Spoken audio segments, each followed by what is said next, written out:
The tragic fall of Barsisa, a story of deception and despair. In a distant land, in a time where the faithful lived by the light of their devotion, there was a monk named Barsisa. His name was spoken with reverence across the land, for Barsisa was known not only for his profound knowledge, but for his deep and unwavering piety. For years, he lived alone in his humble hermitage, dedicating every breath to the worship of Allah. People admired him, trusted him, and believed him to be one of the most righteous men to walk the earth. Barsisa had built his life on the foundation of faith, his days consumed by fasting and prayer, his nights spent in silent vigil. He had distanced himself from the distractions of the world, seeking only to purify his soul and draw closer to his Creator. It was said that not even the whispers of Shaytan could reach him, so steadfast was his devotion. But Shaytan, ever patient and cunning, knew that even the strongest fortress has its weak points, and he would find Barsisa's. One day, 3 brothers, young men of a noble family, prepared for a journey that would take them far from home. Their hearts were heavy with concern, for they had a sister, a young woman, who would be left alone in their absence. Who could they trust with her care? Who was pious enough, righteous enough to ensure her safety and well-being? After much deliberation, their thoughts turned to Barsisa. Who better to entrust with their sister's protection than a man so devoted to Allah? Surely, under his care, she would be safe from all harm. The brothers approached Barsisa with their request, their voices filled with hope and trust. "O Barsisa," they said, "we entrust our sister to your care while we are away. Protect her as you would your own kin, and may Allah reward you for this noble deed." Barsisa hesitated. He knew the dangers of such a task, the risks of caring for a young woman, the potential for sin that could arise. His heart told him to refuse, to avoid the path that could lead to his downfall. But as he wrestled with his decision, a whisper crept into his mind, a whisper soft and subtle, yet insistent. "This is a noble deed," the whisper said. "A chance to protect the innocent and to earn Allah's favor. Surely, this is an act of righteousness." Barsisa, believing that he was being guided by a higher purpose, agreed to take the young woman into his care. But to avoid any impropriety, he placed her in a small house near his hermitage. There, she would live in solitude, and he would provide for her needs from a distance. He would leave food at her door, call out to her from afar, and return quickly to his prayers. For a time, Barsisa's plan seemed to work.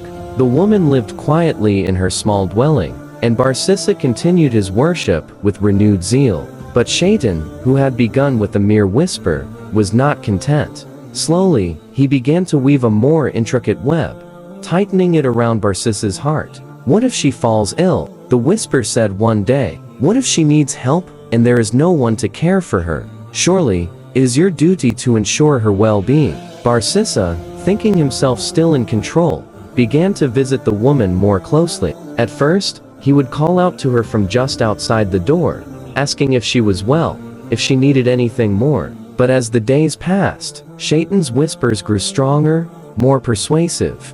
"You are a man of God," the whisper coaxed. "Your intentions are pure. What harm is there in speaking to her directly? She is lonely and afraid. Surely, you can offer her comfort." Barsisa, who had once been so careful, began to spend more time with the woman. Their conversations grew longer, more personal.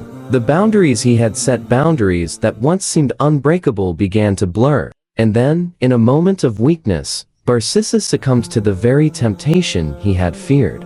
The devout monk, whose life had been a testament to faith, committed zina with the woman. The weight of his sin crushed Barsisa. His heart, once so light with the joy of worship, now felt heavy with guilt and fear. He tried to continue with his prayers, but the whispers of Shaytan grew louder, more accusatory. "You have sinned," the whisper hissed. "You are no longer the man you once were. If the brothers return and discover the truth, they will kill you. Your life, your reputation, it will all be destroyed."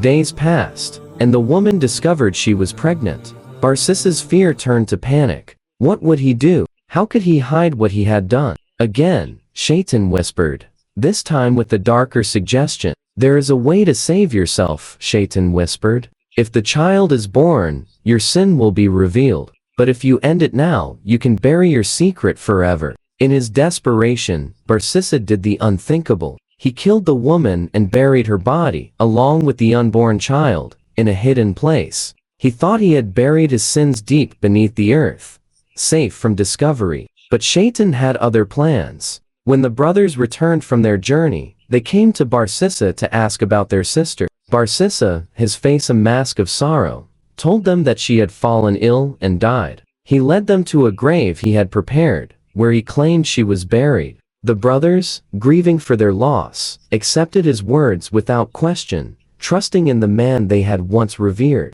But that night, as they slept, each of the brothers was visited by a terrible dream. In the dream, a figure appeared dark, menacing, and full of malice. The figure revealed the truth of their sister's fate, showing them the location of the real grave, where she and her child lay buried. The dream was vivid, horrifying, and when the brothers awoke, they found that each had seen the same vision. The next morning, the brothers went to the place shown to them in the dream. There, they dug into the earth, and to their horror, they found the bodies of their sister and her child, just as the dream had foretold. The truth was undeniable. Barsisa had betrayed them. The final deception. Barsisa was brought before the authorities, where he confessed to everything: his affair, the murder, the lies. He was condemned to death for his crimes, and as he awaited his execution, the full weight of his sins bore down on him. Despair filled his heart, and his once unshakable faith now seemed a distant memory.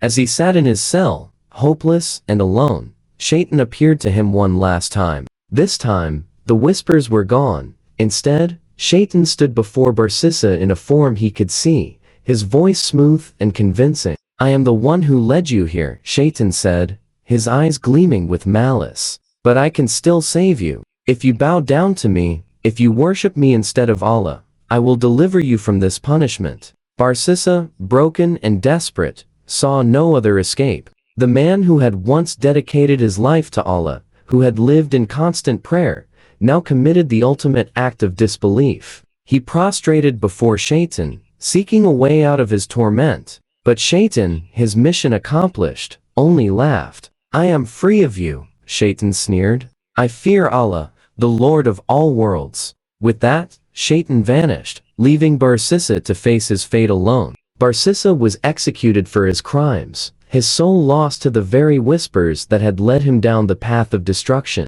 The story of Barsisa is not just a tale of one man's fall from grace. It is a powerful reminder of the dangers that lurk in the shadows of our hearts. It shows how even the most pious among us can be led astray, how sin begins with the smallest compromise, and how Shaytan's whispers can turn a life of devotion into a tragedy of despair.